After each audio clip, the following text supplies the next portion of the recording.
Okay, तो कुछ अलग टाइप के फॉसिल्स हैं जिनके बारे में हम लोग डिस्कस कर सकते हैं कि उनका डेफिनेशन क्या है। छोटी छोटी सी डेफिनेशन है जिनको हम लोग देख लेते हैं थोड़ा सा। उसके बाद में हम लोग जो टेक्नोमिक अल्ट्रेशन और फॉसिल असेंबलीज है उनके बारे में पढ़ते हैं इस लेक्चर में। सो फेसिस फॉसिल क्या होता है? फेसिस फॉसिल होता है fossil that are restricted to particular lithologies reflecting the original environment of deposition. तो कोई भी ऐसा फॉसिल जो किसी पर्टिकुलर लिथोलॉजी में रिस्ट्रिक्टेड हो और वो उस ही जगह पर ओरिजिन हुआ हो तो वो अपने ओरिजिनल एनवायरमेंटल कंडीशंस को शो करता है, उसको हम बोलते हैं फॉसिल फेसिस।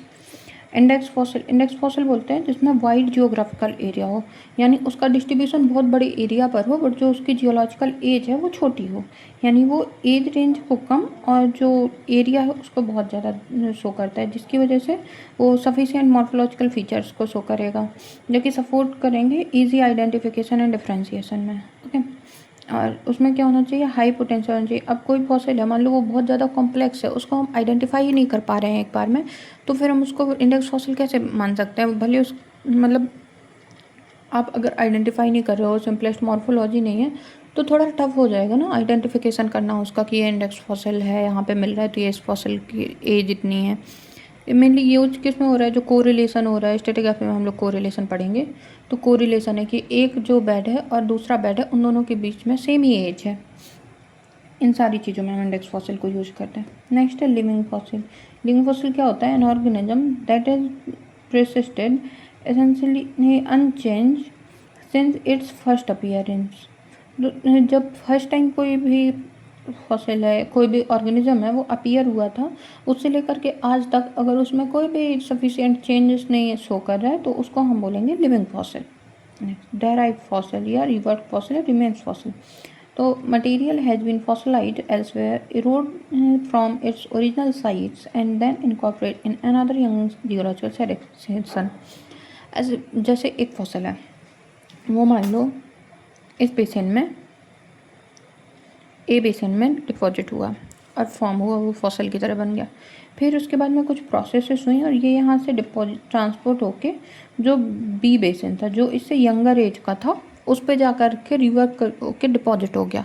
तो जो ऐसा फॉसिल है जो कि किसी और बेसिन में डिपॉजिट हुआ, उसके बाद में वो ट्रांसफ़र हो गया किसी दूसरे बेसिन में, तो उसको हम बोलते हैं रिवर्ट या डेराइव फॉसिल। अब इलेक्ट्रॉन फॉसिल, तो when fossil come from different places and due to current action they got deposited in a single region. अब जैसे ए से आया था और बी में डिपॉजिट हो गया, अब अगर बहुत सारी डिफरेंट लोकेलिटीज़ से आ करके और किसी एक सिंगल लोकेलिटी पे अगर वो डिपॉजिट हो जा रहा है तो उसको हम बोलते हैं इलेक्ट्रॉन। और ऑटो होता है, ऑटो में होता है कि जब कोई भी one that inform in the same location where organism originally lived and died. अब कोई ऑर्गेनिज्म है वो उसी हैबिटेट में लिव कर अपनी लाइफ गुजार देता है और फिर उसी हैबिटेट में उसकी डेथ हो जाती है, तो उसको हम क्या बोलते हैं? ऑटो। लेगस्टैटन हम लोगों ने पढ़ लिया। ग्रेड एंड बॉडी प्लान हम लोग नेक्स्ट लेक्चर में पढ़ते हैं। ओके, उसके पहले हम लोग पढ़ते हैं टैक्सोनॉमिक अल्टरेशन कि ये क्या होता है। सो अभी तक हम लोगों ने जितना भी पढ़ा है पैलेंटोलॉजी के बारे में, तो क्या वो सारी चीज़ें आप लोगों को क्लियर है? अगर क्लियर है तो वो बताइएगा, और अगर कहीं पे भी डाउट आ रहा है तो वो भी आप लोग बता सकते हो कि ये चीज़ समझ नहीं आ रही है। क्या टैक्सोनॉमिक अल्टरेशन, ये होता क्या है टैक्सोनॉमिक अल्टरेशन? तो ये है a careful study of past modern history of a fossil or a fossil assemblage must, this study is called taxonomy। तो जो हमारा स्टडी होती है पास्ट, जो हमारे पास्ट मॉडर्न हिस्ट्री है, फॉसिल्स की जो पास्ट हिस्ट्री है, पोस्टमार्टम की कि वो किस तरीके से डिपॉजिट वगैरह हो रहे हैं, उसको हम क्या बोलते हैं? Taxonomy. Postmortem history of organism called taxonomy।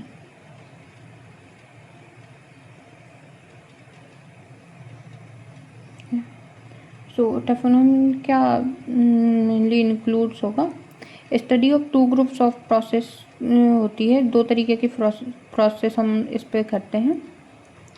Study of process operate after burial, are called diagenetic study. कोई ऑर्गेनिज्म है जो कि इस बेसिन में डिपॉजिट हो गया। सो आफ्टर बरियल वाली जो स्टडीज़ हैं, टेफनोमिक अल्ट्रेशन में हम सारी वो चीज़ें पढ़ते हैं जो आफ्टर डेथ हो रही हैं। तो आफ्टर बरियल अगर कुछ हो रहा है तो उसको हम पढ़ते हैं अंडर डायजेनेटिक स्टडी। ये diagenetic study and study of process operating after death up to final burial is called biostratinomy. Okay, so ये होते हैं दोनों ही प्रोसेस जो मिलके कंबाइंड फॉर्म में एक्ट करती हैं, उसको हम बोलते हैं टेफोनोमिक अल्ट्रेशन। अब उसके बाद में दूसरा है हमारा टॉपिक फॉसिल असेंबलेज।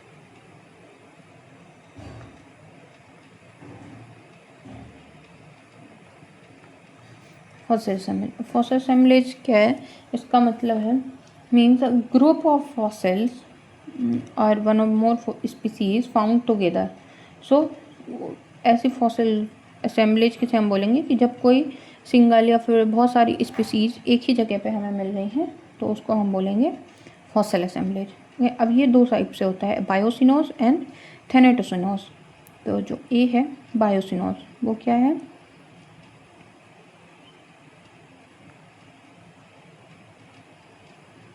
बायोसिनोज, या इसको बोलते हैं हम इन सीटू फॉसिल।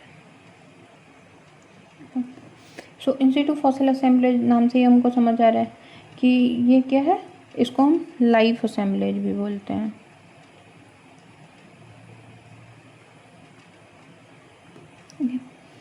अब इन सीटू का मतलब क्या है? वही लोकेशन जहाँ पर वो एक टाइम पे थराइव हुए थे, जहाँ उनकी ग्रोथ हुई, जिस इन्वायरमेंट में वो रह रहे थे, उसी इन्वायरमेंट में अगर कोई फॉसिल मिल रहा है तो उसको क्या बोलते हैं हम? बायोसिनोज या फिर इन सीटू फॉसिल या फिर लाइफ असेंबलेज। तो ये कहाँ होता है? In place. Option B. ये क्या है? थैनेटोसिनोज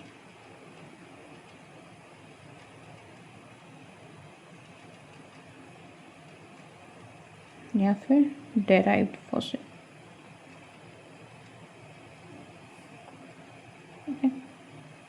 सो डेराइव्ड फॉसिल क्या होता है? An assemblage drifted its original site by transportation and deposit elsewhere is called death assemblage.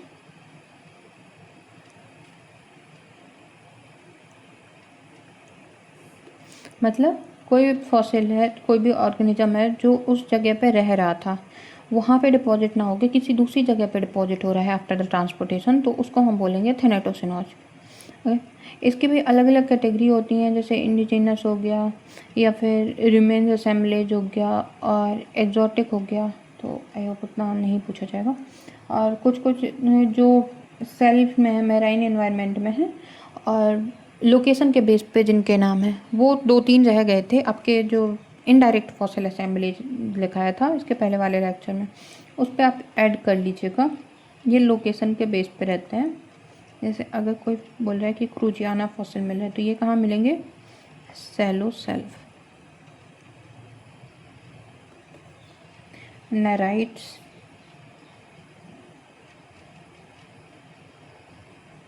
मिलेंगे turbidity and pelagic mud. Okay, second में भी जूफाइकस, ये डीप ट्रंकल वाटर में मिलेंगे।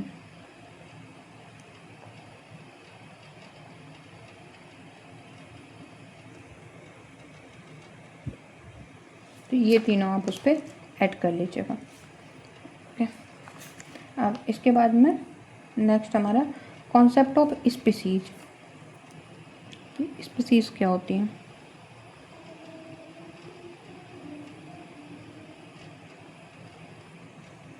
अब कोई भी ऑर्गेनिज्म है उनको बहुत सारी कैटेगरीज में हम कर सकते हैं ग्रुप, उसको स्मॉलर टू लार्जर यूनिट में, उसकी सिमिलरिटीज़ के बेस पे, डिसमिलरिटीज़ के बेस पे, मॉर्फोलॉजिकल बिहेवियर, फिजिकोलॉजिकल एंड बहुत सारे कैरेक्टर्स को।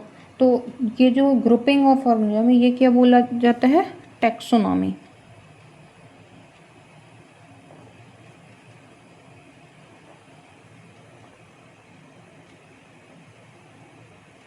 Grouping of organism on the basis of morphology, behavior, physiology and other characters, and जो each taxonomy है, so naming of each taxonomy group scientifically so that it will be internationally recognized. This nomenclature, this is called nomenclature. तो जो भी हमारी species है उसे एक कोई ऐसा नाम देने से जिसको कि हम वर्ल्ड वाइड जान सके उसी नाम से। अब जैसे हमारे जैसे ह्यूमन स्पीसीज है उस पर हम किसी का नाम क्यों देते हैं, जैसे मान लो हमारा नाम है कोई भी एक एक्स, कोई अपन लेकर चलते हैं, किसी का नाम क्यों लेना है, ये हमारे मिस्टर एक्स हैं, इनको हम लोगों ने मिस्टर एक्स क्यों बोला, ताकि हम इनको पहचान सकें कि ये जो मिस्टर हैं इनका नाम एक्स है और इनका नाम हर कोई एक्स ही लेगा क्योंकि इनका नाम एक्स है। ऐसा तो नहीं है ना। अब अगर इनका कोई नाम नहीं होता तो हम लोग उसको क्या बोल सकते हैं, कुछ भी बोल सकते हैं, कोई एक्स बोलेगा, कोई वाई बोलेगा, कोई जेड बोलेगा, कोई कुछ भी बोल सकता है। तो एक सिमिलरिटी नहीं होगी, एक आइडेंटिफिकेशन कैरेक्टरिस्टिक नहीं बन पाएगा उसका कि उसका नाम एक्स और मिस्टर एक्स भी कंफ्यूज हो जाएंगे।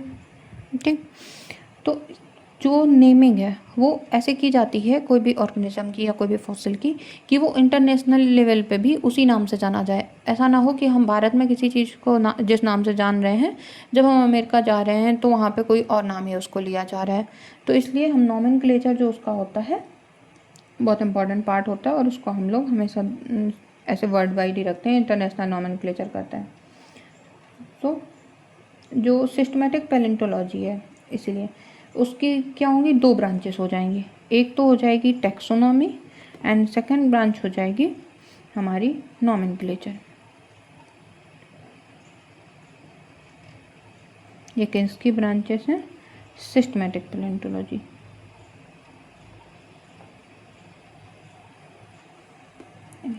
अब टैक्सोनॉमिक कैटेगरीज क्या होती हैं,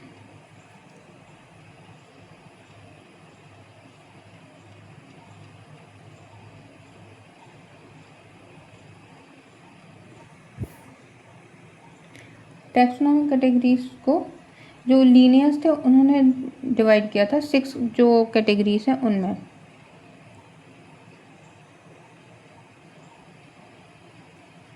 लीनियर्स ने 1759 में डिवाइड किया 6 टैक्सोनॉमिक कैटेगरीज में, जो थी kingdom, class, order, genus, species and variety of. बाद में उसके कुछ टाइम बाद और भी चीज़ें इस पर एडिट की गई, जैसे फाइलम आया और फैमिली को ऐड किया गया। तो प्रेजेंट टाइम पे जो कॉमनली यूज हायरार्की है, इस हायरार्की से कहीं तो क्वेश्चन आया था ये कि कैसे है, तो हायरार्की आप याद रखिएगा। जो लाइफ साइंस वाले हैं उन्होंने तो बहुत अच्छे से पढ़ा होगा इसको, पर जो मैथ वाले हैं उनको भी याद ही रखना है इसमें क्योंकि आप पैलेंटोलॉजी पढ़ रहे हो। So kingdom, phylum, class, order, family, genus and species. So ये हो गया। अब जो ऑर्गेनिक किंगडम है हमारा, ऑर्गेनिक किंगडम को किसने डिवाइड किया था, R.H. विटकर ने। कितने में, जो 5 वर्ड्स हैं उसमें ऑर्गेनिक किंगडम को डिवाइड किया था। ऑर्गेनिक किंगडम किसने डिवाइड किया है, R.H. विटकर ने 1969 में 5 टाइप्स में, जो क्या है, मोनेरा यूनिसेलुलर ऑर्गेनिज्म होता है with prokaryotic cell, protista, these are also unicellular organism with eukaryotic cell, and animal and plants दोनों होगा। सेकेंड प्लांटी क्या है, multi cellular non mobile algae है and higher plant. Fungi without chlorophyll multi cellular organism है and animal. So 1 2 3 4 5 animal क्या है, multi cellular vertebrate and invertebrate है। और जो एनिमल किंगडम है उसको फिर से फर्दर 12 फाइला में डिवाइड किया गया है। उतना डीप में हमें नहीं जाना है, बस इतना काफ़ी है। ओके, सो सो ये हो गया। उसके अलावा एक फाइलोजेनेटिक क्लासिफिकेशन भी होता है जो आई थिंक आपके उसमें सिलेबस में भी नहीं है। ओके, सो नेक्स्ट देखते हैं concept of species.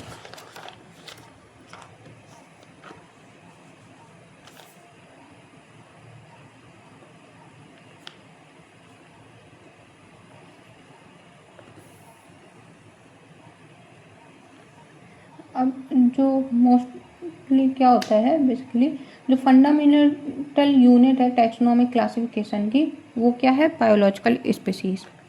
So fundamental unit और टैक्सोनॉमिकल क्लासिफिकेशन क्या है? स्पीसीज। ओके, बायोलॉजिकल स्पीसीज है मोर प्रिसाइसली, तो स्पीसीज है। अब बायोलॉजिकल स्पीसीज होती क्या है? बायोलॉजिकल स्पीसीज होती है कि group of individual which can actually potentially able to interbreed among themselves to produce similar offspring. Easy language में इसको बोले तो कोई भी ऐसे दो इंडिविजुअल जो कि आपस में इंटरब्रीड करके पोटेंशियल रखते हैं सिमिलर टाइप की जो जेनरा है उसको प्रोड्यूस करने का, या अपने सिमिलर ऑफस्प्रिंग लाने का पोटेंशियल रखते हैं, उनको हम बोलते हैं बायोलॉजिकल स्पीसीज। बट हम बायो तो पढ़ नहीं रहे हैं, हम पढ़ रहे हैं पैलेंटोलॉजी। तो अब मिस्टर एक्स जो हैं, क्या पता किस जीव जंतु के तरीके के हम बना उनको इंसान की तरीके से रहे हैं, पर क्या पता वो कौन से जंतु थे। अब ये इनके बच्चे जो थे वो कैसे हो रहे हैं हम नहीं पता कर सकते हैं, क्योंकि ये तो हमको रॉक्स के फॉर्म में मिल रहे हैं ना। इनके बच्चे कैसे हुए नहीं पता है। तो हम किसी भी चीज़ को, स्पीसीज़ को हम कैटेगराइज नहीं कर पा रहे हैं, ग्रुपिंग नहीं कर पाएंगे इस बेस पे कि वो अपने सिमिलर ऑफस्प्रिंग को रिप्रोड्यूस कर पा रहे हैं या नहीं कर पा रहे हैं। तो इसलिए हम उस बायोलॉजिकल जो स्पीसीज़ हैं उनको नहीं पढ़ेंगे। इसके लिए हम लोगों ने एक नई टर्म डिफाइन की, पैलेंटोलॉजिकल स्पीसीज़।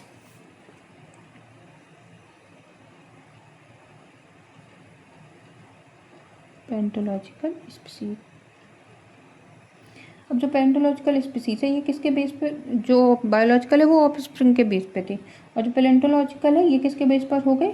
मॉर्फोलॉजिकल सिमिलरिटीज के बेस पे हो गई।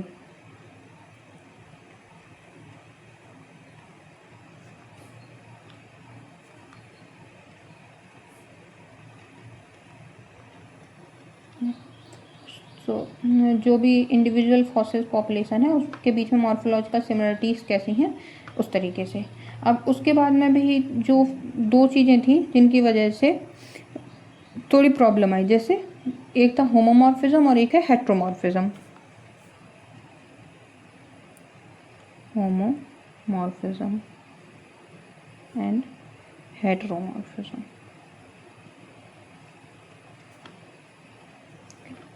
अब जो होमोमॉर्फिज्म है वो क्या है कि दो डिफरेंट काइंड ऑफ जो स्पीसीज हैं वो शो कर सकती हैं सिमिलर एक्सटर्नल मॉर्फोलॉजी। तो different faces and similar morphology.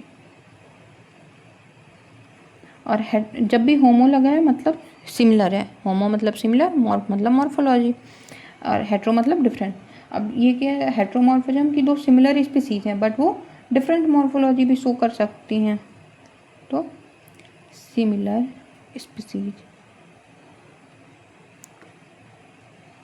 And different morphology. Okay, तो ये भी बाद में प्रॉब्लम क्रिएट किया असाइन करने में स्पीसीज को। इसकी वजह से हम उसमें पैलेंटोलॉजी में एक टर्म डिफाइंड हुआ, मॉर्फो स्पीसीज।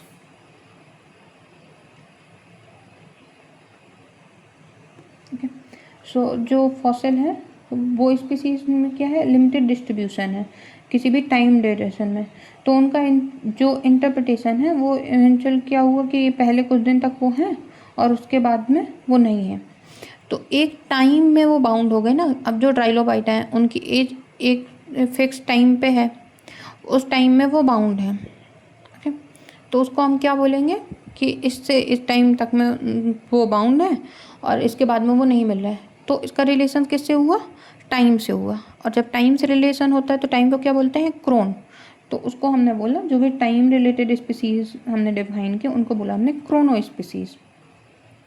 मॉर्फोलॉजी के बेस पे किया तो मॉर्फोलॉजी मॉर्फो स्पीसीज, और जब टाइम के बेस पे किया सो क्रोनो स्पीसीज। ओके, अब जो अलग अलग स्पीसीज हैं उनका कंट्रोल किस जो इंटरनेशनल बॉडी है, अब इंटरनेशनलाइज अगर हमें नेम देने हैं तो एक बॉडी भी रखनी होगी जो कि इंटरनेशनल नाम दे सके किसी भी चीज़ को। तो जो फॉसिल है या फिर जो लिविंग स्पीसीज हैं उनका नाम कौन डिसाइड करता है, वो करता है international commission of zoological nomenclature. International commission of zoological nomenclature. तो ये एप्लीकेबल है फॉसिल्स के लिए भी, लिविंग फॉर्म के लिए भी। तो जूलॉजिकल देख के ये नहीं सोचना है कि ये फॉसिल के लिए नहीं होगा, लिविंग के लिए होगा, ये दोनों पे ही सेम वर्क करता है। अब एक और प्रॉब्लम आई कि जो most of the large plants हैं या फिर एनिमल हैं, तो जैसे उनका फॉसिलाइजेशन हुआ उसके बाद में वो ऐसा तो है नहीं। अब जो ये मिस्टर एक्स थे हमारे, मिस्टर एक्स भी सोच रहे होंगे कितना मारोगे हमें। चलो, अब ये जो मिस्टर एक्स है इनका ज़रूरी तो नहीं है हमको ये ऐसे ही लेटे हुए मिले। मान लो वहाँ पे बहुत तेज़ सेडिमेंटेशन का रेट था, तो ये मिस्टर एक्स का जो हाथ है ये यहाँ पे मिला, पाँव यहाँ मिला, तो ये दो चीज़ें इनके थे ही नहीं, ये हमें इस फॉर्म में मिले। तो मोस्टली हमें क्या होता है, फ्रेगमेंटेड फॉर्म में मिलेगा। अब जैसे पेड़ है तो कोई भी पेड़ का लीव्स अलग मिल गई, फ्लावर मिल गया, फ्रूट मिल गया, इस तरीके से अलग अलग उसमें मिला। कहीं पर स्टेम मिल रहा है, कहीं पर फॉसिलाइज हमें उसकी रूट मिल रही है। कोई भी प्लांट पूरा का पूरा हमें नहीं मिल रहा है, बहुत ही डिफ़िकल्ट है कि हमें पूरा का पूरा प्लांट प्रिजर्व मिले। तो अब हम ये भी तो नहीं बता सकते कि ये इसी का था, इतना अच्छे से नहीं बता सकते। तो जो भी फ्रेगमेंट्स थे उनको भी हम फॉसिल ही कंसीडर करेंगे। ओके, सो पैलेंटोलॉजी इस वजह से अलाउ करती है to recognise each of these fragment part as a separate genus और स्पीसीज। ओके, और इसको क्या बोलते हैं हम, फॉर्म जेनेरा या फिर form species. Form genera and form species. Okay, next, अब इनका नॉमेनक्लेचर कैसे किया जाता है ये भी हम एक बार शॉर्ट में देख लेते हैं कि कैसे किसी भी चीज़ का नॉमेनक्लेचर किया जाता है। तो नेमिंग अ स्पीसीज,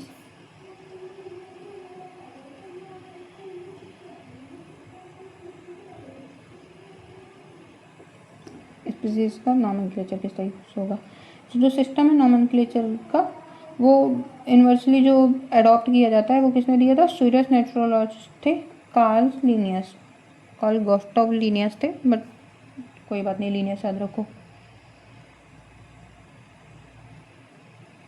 लिनियस। इन्होंने जो जितनी भी स्पीसीज हैं उनको दो नेम में डिवाइड किया, इसी वजह से इसको बाइनोमियल नॉमेनक्लेचर भी बोला जाता है, बाइनोमियल नॉमेनक्लेचर। इन्होंने जो भी स्पीसीज है उसको डिफाइन किया उसके नेम पे विद द टू पार्ट। सो जैसे में फर्स्ट पोर्शन होता है वो क्या इंडिकेट करता है, जीनस को, फर्स्ट इंडिकेट करेगा उसका जीनस, और जिससे वो स्पीसीज बिलोंग करती है। और जो सेकंड पार्ट है वो उसका स्पेसिफिक या फिर ट्राइबल नेम होगा,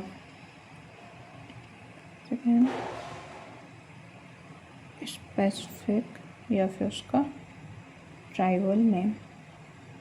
इसको बोला बाइमोडल नॉमेनक्लेचर या बाइनोमियल नॉमेनक्लेचर। अब जो दोनों ही ये नाम है ये किस में होने चाहिए, या तो ग्रीक में हो या फिर लैटिन वर्ड हो या फिर लैटिनाइट इंग्लिश वर्ड होना चाहिए। तो जैसे कंप्लीट नॉमेनक्लेचर है वो फॉलो करेगा नेम ऑफ ऑथर को भी, स्पीसीज को भी, और ईयर ऑफ पब्लिकेशन को भी, ये सारी चीज़ें मिला करके बनता है। जैसे जो कैट ऑफ बंगाल है तो उसको हम क्या बोलते हैं, फेलिस बेंगालेंसिस केट 1792। तो इसका मतलब क्या हुआ कि जो जेनेरा नेम है कैट का, सभी कैट का, वो क्या है, फेलिस। ये हो गया हमारा जेनेरा नेम। उसके बाद में जो नंबर स्पीसीज हैं जहाँ से ये बिलोंग कर रही है बंगाल से, उसकी जगह पे हमने बंगाल की जगह क्या रखा, ट्राइबल नेम पे benghalensis.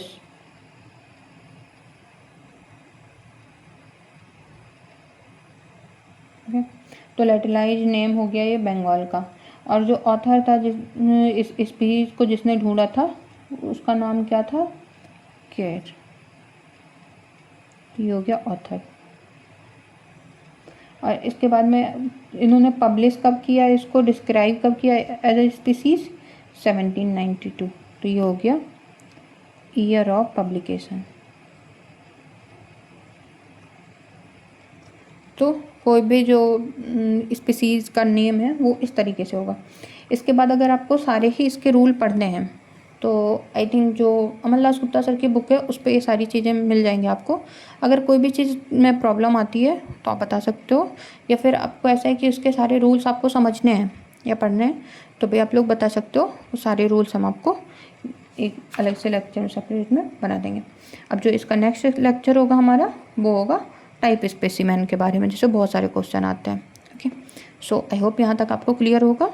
So thank you so much for watching this video lecture and very best for your examination. Okay, thank you.